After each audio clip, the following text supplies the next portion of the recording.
कश्मीर जैसे बड़े क्षेत्रों को अपने साम्राज्य में मिलाया। उनका साम्राज्य उत्तर में हिमालय से दक्षिण में गोदावरी तक फैला था। अकबर के दूरदर्शी सुधार, प्रशासन और अर्थव्यवस्था।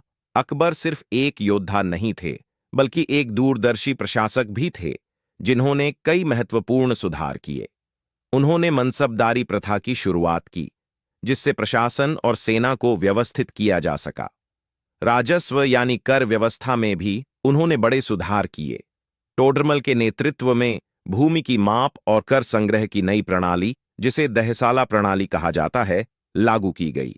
इससे किसानों और राज्य दोनों को लाभ हुआ।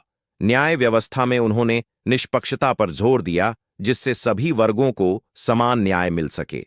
अकबर की नीति, समन्वय और सद्भाव। अकबर की नीतियां समन्वय और सद्भाव पर आधारित थीं। उन्होंने सुलह-ए-कुल का सिद्धांत अपनाया, जिसका अर्थ था सभी लोगों के साथ शांतिपूर्ण सह अस्तित्व। इसका उद्देश्य धार्मिक मतभेदों को कम करना था। 1582 में उन्होंने दीन-ए-इलाही की अवधारणा पेश की, जिसमें विभिन्न धर्मों की अच्छी बातों को शामिल करने का प्रयास किया गया। 1564 में उन्होंने गैर मुस्लिमों पर लगने वाला जजिया कर समाप्त कर दिया, जो एक महत्वपूर्ण कदम था। कला और संस्कृति को प्रोत्साहन। अकबर ने कला और संस्कृति को भी खूब बढ़ावा दिया। उनके शासनकाल में फतेहपुर सीकरी जैसे भव्य शहरों और बुलंद दरवाजा जैसी शानदार इमारतों का निर्माण हुआ।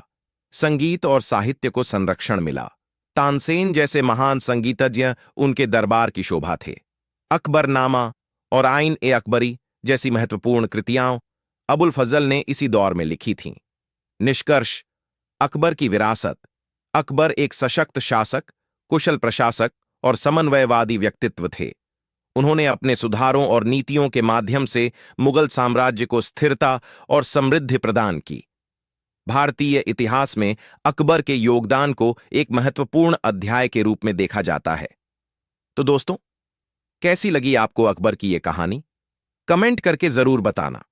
और अगर आपको ये वीडियो पसंद आया हो तो इसे लाइक और शेयर करना मत भूलना। साथ ही डीएलएड पाठशाला को सब्सक्राइब जरूर कर लेना, ताकि ऐसी और भी दिलचस्प कहानियां आपको मिलती रहें। धन्यवाद।